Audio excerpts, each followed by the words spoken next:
मौलाना साजिद रशीदी ने असदुद्दीन ओवैसी को लेकर के बड़ा बयान दे दिया। उन्होंने साफ तौर से कहा कि असदुद्दीन ओवैसी आने वाले टाइम के जिन्ना हैं। दरअसल आपको बता दें कि ऑल इंडिया इमाम एसोसिएशन के अध्यक्ष मौलाना साजिद रशीदी ने वक्फ संशोधन कानून को लेकर के बड़ा बयान दिया। उन्होंने ये कहा कि वक्फ संशोधन कानून के खिलाफ दायर की गई याचिकाओं की सुप्रीम कोर्ट में सुनवाई की जा रही है, लेकिन अभी भी कुछ विपक्षी दल हैं जो कि एक खास समुदाय को भड़काने की कोशिश कर रहे हैं। उन्होंने कहा कि वक्फ बोर्ड से जुड़ी धार्मिक बॉडी में किसी हिंदू का होना गलत है और यह शक के दायरे में आता है, लेकिन बोर्ड में किसी हिंदू के होने से कोई दिक्कत नहीं होनी चाहिए। इसके अलावा आपको बता दें कि उन्होंने यह भी कहा कि जब सुप्रीम कोर्ट इस मामले की सुनवाई कर रहा है और जब सुप्रीम कोर्ट इस मामले को लेकर के जो भी डिसीजन लेगा तो इस डिसीजन को सभी को मानना चाहिए। उन्होंने मुर्शिदाबाद हिंसा का जिक्र करते हुए कहा कि आप कोर्ट चले गए तो फिर मुसलमानों को भड़काने का काम क्यों किया जा रहा है, क्यों पत्थरबाजी और तोड़फोड़ करवाया जा रहा है। सुनिए क्या कुछ मौलाना साजिद रशीदी ने कहा। देखिए, जहां तक हिंदुओं को रखने की बात है, वक्फ बोर्ड की एक अपर कमेटी होती है जिसको बोर्ड बोलते हैं। बोर्ड में एक चेयरमैन होता है और दिल्ली में जैसे पूरे 7 मेंबर होते हैं उनमें से एक चेयरमैन होता है। वो सब सरकार के आदमी होते हैं और वो सरकार की मंशा के मुताबिक ही काम करते हैं। मेरा मानना यह है कि अगर उसमें मुसलमान भी हो, क्योंकि वो रिलीजियस बॉडी नहीं है, वो वक्फ बोर्ड की बॉडी है और वक्फ बोर्ड सरकार का है। रिलीजियस बॉडी उसके नीचे होती है, जैसे मस्जिद कमेटी होती है, दरगाह कमेटी होती है, मदरसों की कमेटी होती है, वो रिलीजियस बॉडी होती है। उसमें किसी हिंदू का होना ये तो वाकई शक के दायरे में आता है, सवाल पैदा करता है। लेकिन बोर्ड में किसी हिंदू का होना, मैं समझता हूं इसमें कोई दिक्कत तो है नहीं। दूसरी बात, क्योंकि ऊपर जितने भी अफसरान हैं, रेवेन्यू से कॉन्टेक्ट है वक्फ बोर्ड का। रेवेन्यू में जितने भी अफसरान हैं, छोटे से लेकर बड़े तक, वो सारे के सारे हिंदू हैं। जहां से पैसा होकर आता है, जहां पैसा वक्फ बोर्ड का हिसाब किताब होता है, सब हिंदू हैं। तो उसमें ये चीजें कोई मायने नहीं रखती। जहां तक कुछ क्वेश्चन, कुछ सवाल हैं अपोजिशन पार्टियों के या पर्सनल बोर्ड जमीयत उलमा के, ये एक रास्ता है, संवैधानिक रास्ता है कोर्ट का। गए हैं, कल सुनवाई हुई है, आज देखिए 2 बजे उस पर जो है कुछ न कुछ निकल कर आना है। जो भी आएगा, हम तो पहले से कह रहे हैं कि जो भी कोर्ट कहेगा उसको मानेंगे, लेकिन ये लोग नहीं मान रहे हैं। ये लोग कोर्ट में चले गए, उसके बाद मुसलमानों को भड़काया और मुर्शिदाबाद हो गया, दंगा हो गया, 3 लोगों की जान चली गई, कई लोगों के खिलाफ FIR हो गई। मेरा कहना यह है, हालांकि मैं सरकार की हिमायत कर रहा हूं, लेकिन मेरा कहना यह है कि जब आप कोर्ट चले गए तो आप कोर्ट जाने के बाद मुसलमानों को भड़काने का काम क्यों कर रहे हैं? क्या मुसलमान सिर्फ इसलिए रह गया कि वो सड़कों पर उतरे और फिर उसके ऊपर जैसे टैग लगा हुआ है पत्थरबाज का, फलाबाज का, फलाबाज का, बस यही काम रह गया मुसलमान का? तो मैंने हर दफा, हर वक्त टीवी पर, अखबार में जहां भी कहा, वो ये कहा है कि जो संवैधानिक रास्ता है उसको अपनाइए, कोर्ट जाइए, कोर्ट से जो फैसला होता है वो सबके लिए मान्य होगा। उसको न सरकार डिनाई कर सकती है, न उसको कोई और डिनाई कर सकता है। यही सबसे बेहतर रास्ता है। या उसका एक और रास्ता है कि आप चुपचाप जो है बैठ जाइए कहीं भी, लेकिन उसमें बड़े नेताओं को बैठना पड़ेगा। ये लोग क्या कर रहे हैं, एसी में बैठकर मुसलमानों को ललकार रहे हैं। जैसे असदुद्दीन ओवैसी कहते हैं कि उठो, अब उठने का वक्त आ गया है, मुसलमान के सर पे तलवार लटकी है, मुसलमान की मस्जिदों के खिलाफ साजिश हो रही। कहां मुसलमान के खिलाफ तलवार लटकी है भाई? कौन से मुसलमान के सर पे तलवार लटकी है? ये सिर्फ भड़काने वाली बात है। मुसलमान असदुद्दीन ओवैसी जो है, माफ कीजिएगा, असदुद्दीन ओवैसी जो है आने वाले वक्त के जिन्ना बनना चाहते हैं। हिंदुस्तान में कहीं ना कहीं फिर एक पार्टीशन की बात करना चाहते हैं, हिंदू मुसलमान की बात करके। हिंदू मुसलमान नहीं होना चाहिए, मैं साफ तौर से कहता हूं, किसी भी पार्टी की तरफ से नहीं होना चाहिए। जो कुछ भी हो रहा है ये देश के लिए अच्छा नहीं है। आपने जो बात की जगदम्बी को जो भड़का रहा है, कहीं ना कहीं किया जा रहा है, एक तरह से इंगित किया जा रहा है, ये गलत है। हाँ बिल्कुल, मैं भी वही कह रहा हूं कि देखिए, जो संवैधानिक रास्ता है उसको अपनाइए। बोर्ड, कोर्ट जो है आपको गैर संवैधानिक रास्ता नहीं बताएगा, कोई ऐसी चीज नहीं कहेगा। जैसे हमने भी कल की प्रोसीडिंग को सुना है, देखा है, कोर्ट ने अच्छे सवालात किए हैं, सरकार को भी घेरा है, सारी बातें सामने आई हैं। अब आज के लिए फैसला है, कुछ तुषार मेहता को सुनना भी है थोड़ा बहुत। आज जो फैसला होगा देखा जाएगा। कोर्ट सबको मान्य है, कोर्ट को कोई डिनाई नहीं कर सकता।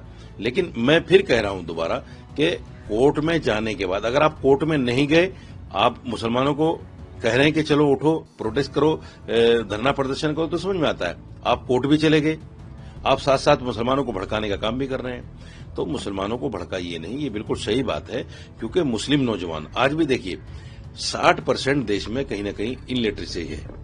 मुसलमान बच्चे या हिंदू बच्चे जो भी हैं वो पढ़े लिखे नहीं हैं, वो कहीं ना कहीं हिंदू धर्म के नाम पे या मुसलमान धर्म के नाम पे जज्बात में आ जाते हैं। और इस तरह की बातें आए दिन हम लोग टीवी पर, सोशल मीडिया पर देखते हैं।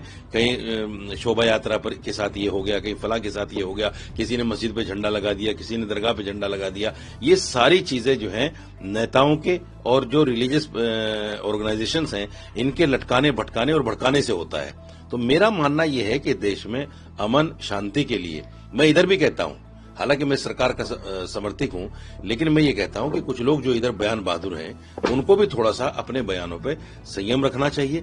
ऐसी कोई बात ना करें जिससे देश में नफरत फैले, क्योंकि इस देश की जो गति है वो आपस में मिलने से, एक दूसरे के साथ प्यार करने से, एकता और अखंडता से होगी। अगर एकता और अखंडता नहीं होगी, नफरत होगी, तो फिर इस देश की गति रुक जाएगी, जिससे सबको नुकसान होगा। इसके अलावा मौलाना साजिद रशीदी ने यह भी कहा कि कुछ लोग एसी कमरे में बैठ करके मुसलमानों को ललकार रहे हैं और ये कह रहे हैं कि कैसे मुसलमानों के सिर पर तलवार लटकी हुई है। उन्होंने कहा कि असदुद्दीन ओवैसी आने वाले समय के जिन्ना बनना चाहते हैं। उन्होंने सभी से संवैधानिक रास्ता अपनाने की अपील की है। दरअसल आपको बता दें कि सुप्रीम कोर्ट में वक्फ संशोधन कानून को लेकर के सुनवाई चल रही है और बाकायदा कोर्ट इस मामले में बारी बारी से तमाम लोगों की याचिकाएं सुन रही है। ऐसे में यहां पर मौलाना साजिद रशीदी का यह कहना है कि जब आप ऑलरेडी कोर्ट का रुख कर चुके हैं, वक्फ संशोधन कानून को जब संवैधानिक तरीके से आप कोर्ट में रख रहे हैं और जब कोर्ट इस मामले को लेकर के फैसला सुनाएगा तो वो सबके हित में होगा, कानून और संविधान को ध्यान में रखते हुए ही होगा। तो ऐसे में एक तरफ तो आप कोर्ट जा रहे हैं और दूसरी ओर लोगों को सड़कों पर उतरवा रहे हैं, भड़कवा रहे हैं। ये तमाम चीजें गलत है और इस चीजों को बंद कर देना चाहिए, क्योंकि उन्होंने साफ तौर से विपक्षी नेताओं पर भी